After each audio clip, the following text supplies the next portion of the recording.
Hello, this video has been created for the YouTube channel NDIS Provider Portal. This video will give some definitions of what a service booking is and a payment request, and also show how they tie in with the participant's plan. I'll also talk about how you can create second and third service bookings on the same individual participant for if they request additional services. Okay, to start off with, the definition of a service booking is, service bookings are individual requests for a product or service and are required to post payments in the MyPlace portal. So in order to be paid for the services that you provide to an NDIS participant, you do need to make a service booking. The second step is to make a payment request. A payment request can only be done after a service booking has been made. So let's say you make a service booking for $5,000. We expect you to provide up to $5,000 worth of service.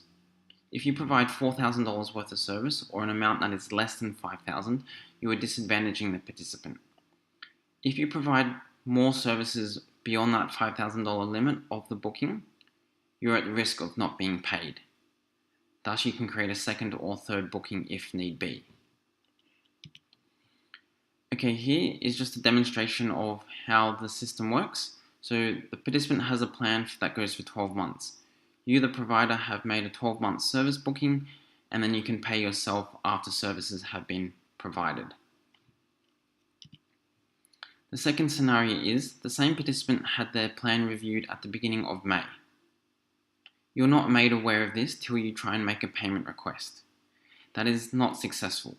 The reason this is not successful is you do not have a service booking in place for May.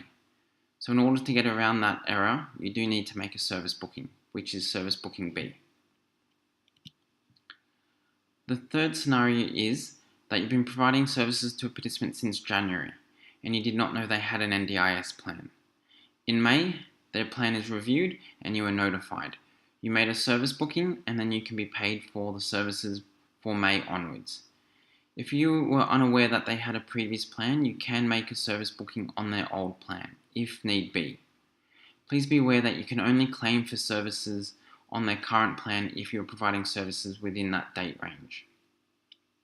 So in this example here, if you provided services in January and Feb, you need to make a service booking on their old plan or plan A. You cannot claim for services provided before May on plan B, and vice versa. Okay, so this here shows how you can create a second service booking if they request additional services. So on the left hand side here, we've got three different service bookings, A, B, and C, and they've all been categorized to daily activities. The top one here, we have not selected an item number. So this service booking will allow you, the provider, to charge for any non-stated daily activity support items. After a month, the participant requests additional services, which is short-term accommodation. There's not enough money in the original service booking for you to provide that support, so what you can do is you can create a second service booking, but this time you do need to select short-term accommodation or an item number. The same with C, so the item numbers cannot overlap with the same overlapping dates. So we've got the same scenario here, but this time we've selected short-term accommodation for service booking C. That is not possible because, service booking C will not be successful because service booking B has already been approved. Now I'm going to talk about the dates of a service booking. So service booking dates do not have to go for 12 months. They can go for a period that is less than. So 1 day, 1 week, 1 month, or a time period of your choosing. So here we've got a service booking. We're providing therapy services for the first 3 months of the participant's plan, and then after that they request additional services for 4 months.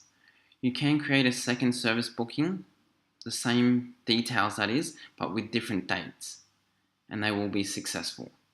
As you can see, this is for CB daily activities, and we have not selected an item number for any of them. The portal will not allow you to create this third service booking as it overlaps in dates with the second one. So in order to get around this error message, you need to put the service booking at the beginning of August. Here is a screenshot of the participant portal. So participants who have an agency managed plan can increase and decrease service bookings in their participant portal, that is. If they do that, you will need to approve it in your portal, the change that is. So if a participant wants extra services, and this is for consumables and let's say, or therapy, regardless of what support budget it is, you can ask them to log into their portal and increase it to an amount or decrease it to an amount of an agreed price. Thank you for watching this video. For more information, please look at the other videos on this YouTube channel. Thank you.